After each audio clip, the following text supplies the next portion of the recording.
সুপ্রভাত সবাইকে জানাই। সকালবেলা এসে গেছি। আমার রান্নাঘরের জানলা থেকে একটু ভিউটা শেয়ার করলাম। আজ আমি একটা ব্রেকফাস্ট রেসিপি নিয়ে এসেছি। আজ আমি বানাবো সুজি পোহা বাইটস। তো চলুন সুজি পোহা বানাতে কি কি লাগছে।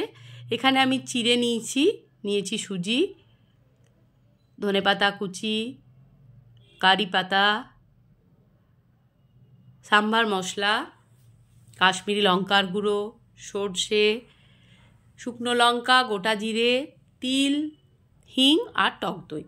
প্রথমে আমি চিড়েটাকে ভালো করে ধুয়ে নিয়েছি, মানে ধুয়ে নেব আর কি, জল দিয়ে দুবার জল পাল্টে পাল্টে ধুয়ে নিয়েছি। এখানে 1 কাপ, ওই মেজারমেন্ট কাপের 1 কাপ আছে চিড়ে। ওই 1 কাপে পরিমাপেই আমি দেব 1 কাপ টক দই, ওই একই সেম মাপে। আর সুজি দেব 1/2 কাপ। এটা এবার আমি ফেলে দিচ্ছি। এবার দিয়ে দিলাম টক দই যথারীতি।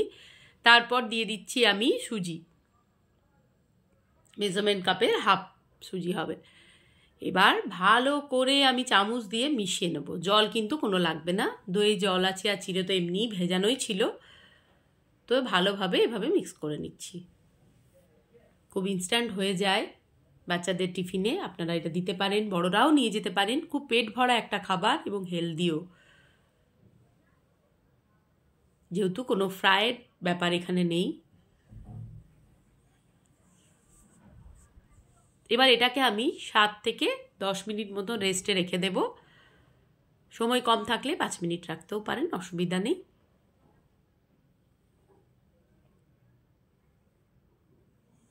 এবার ঢাকা দিয়ে আমি রেখে দিচ্ছি। এবার ঠিক মিনিট 7 পর ঢাকনা খুলে আমি মিশিয়ে নেব ধনেপাতার টুকরো আর এই নুন, কাঁচা লঙ্কা এখানে অ্যাড হয়নি, যদিও চাইলে দিতেও পারেন, ঝাল ঝাল যদি কারোর ভালো লাগে। ভালো করে আবারও মিশিয়ে নিচ্ছি।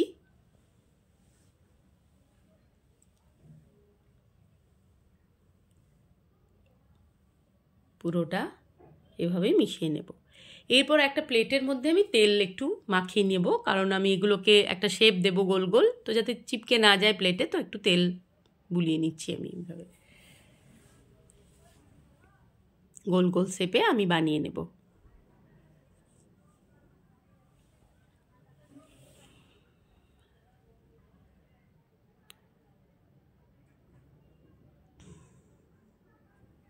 এই দেখুন, এইভাবে সবগুলো এইভাবে আমি গড়ে নেব।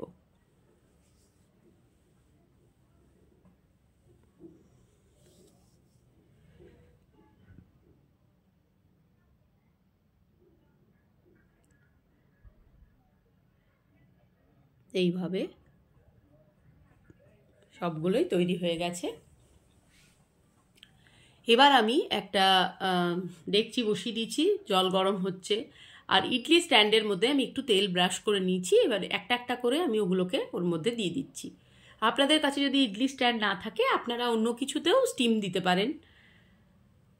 আমার কাছে ছিল, তো আমি ইডলি স্ট্যান্ডের মধ্যেই স্টিমটা করে নেব।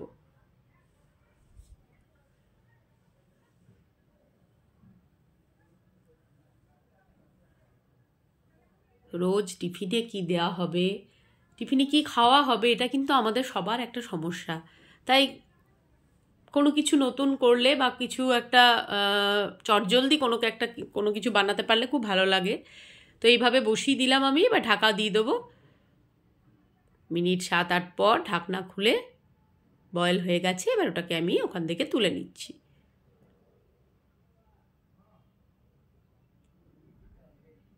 এই দেখুন, এইভাবে সবগুলো আমি বয়েল করে নিয়েছি। এরপর ফ্রাই প্যান বসিয়ে দিয়েছি। ফ্রাই প্যানের মধ্যে দিয়ে দিচ্ছি সাদা তেল।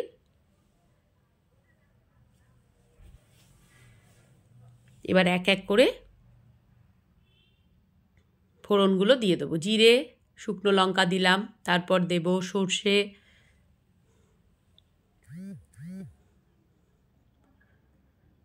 এরপর দিয়ে দেবো হিং,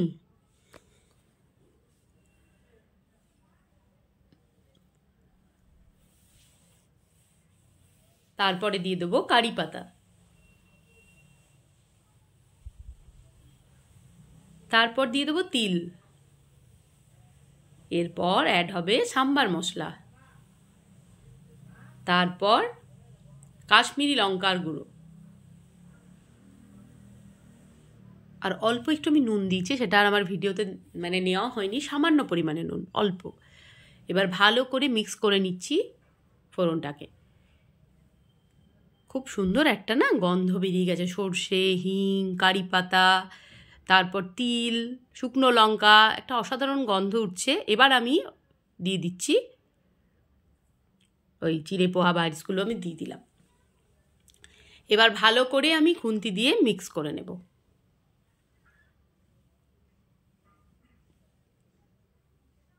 এটা গরম গরম সস দিয়ে সার্ভ করবেন, খুব ভালো লাগবে।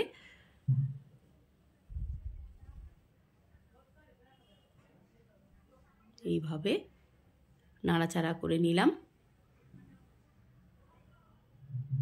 ব্যাস, এবার তৈরি হয়ে গেছে আমার চিড়ে পোহা বাইটস, সসের সাথে সার্ভ করে দিয়েছি। ভিডিওটি যদি ভালো লেগে থাকে তাহলে অবশ্যই like, comment, share and subscribe করে আমার পাশে আপনারা এভাবেই থাকবেন। ভালো থাকুন, সুস্থ থাকুন। আবার অন্য ভিডিও নিয়ে চলে আসবো আপনাদের কাছে।